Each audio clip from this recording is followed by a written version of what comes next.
दोस्तों, आज की हमारी कहानी के पात्र हैं पृथ्वीराज चौहान, संयोगिता, जयचंद और मोहम्मद गौरी। तो मैं आपको बता दूं, जब मोहम्मद गौरी अपने देश से भारत के लिए रवाना होता तो उसके मन में सिर्फ दो ही टारगेट थे। एक तो था दिल्ली, दूसरा था कन्नौज। उस समय दिल्ली के राजा थे पृथ्वीराज चौहान और कन्नौज के राजा थे जयचंद। तो पृथ्वीराज चौहान और मोहम्मद गौरी के बीच में जब युद्ध होता था 1191 में, तो उसमें तो पृथ्वीराज चौहान जीत जाते हैं। लेकिन जब अगला युद्ध होता है 1192 में, तो उसमें पृथ्वीराज चौहान की हार हो जाती है। ऐसा क्या हुआ कि अगले ही युद्ध में पृथ्वीराज चौहान की हार हो गई।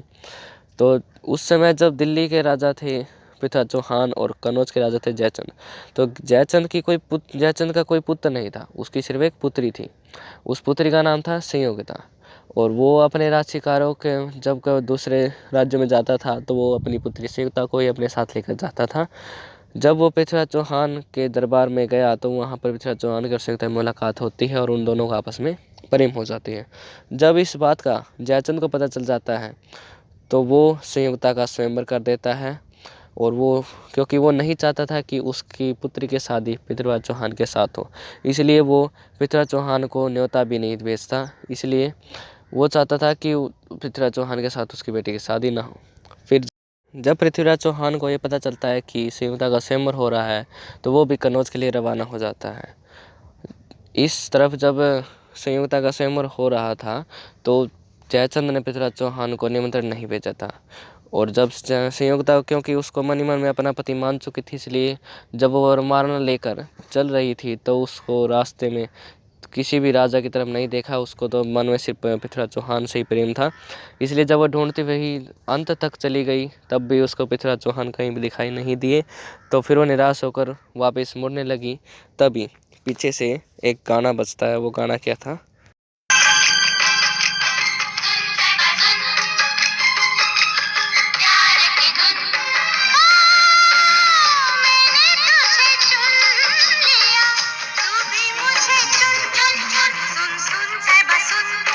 फिर पृथ्वीराज चौहान दरबार के अंदर प्रवेश करते हैं और संयोगिता को अपने घोड़े पर बैठाकर वहाँ से रवाना हो जाते हैं और बाद में उन दोनों की शादी हो जाती है। इस बात से जयचंद को काफ़ी गुस्सा आ जाता है और वो मोहम्मद गौरी को दोबारा फिर निमंत्रण भेजता है कि आजा दोबारा फिर इस पर आक्रमण करना और इस बार तो पक्का विजयी होगा क्योंकि मैं तेरा साथ दूंगा।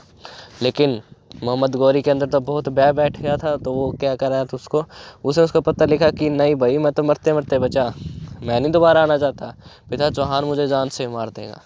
फिर इस बात से जयचंद उसको दोबारा फिर आश्वासन देता है कि नहीं, तू आ, इस बार मैं तेरा साथ दूंगा। और फिर वो दोबारा फिर साहस कर मोहम्मद गौरी पृथ्वीराज चौहान से युद्ध करने के लिए आ जाता है। इस बार क्योंकि अपनों ने ही धोखा दे रखा था, इसलिए पृथ्वीराज चौहान की हार हो जाती है। फिर अब आपको पता ही होगा, शुरुआत में मैंने बताया था कि जो मोहम्मद गौरी था वो सिर्फ दो ही टारगेट लेकर चला था। एक तो था दिल्ली, दूसरा था कन्नौज।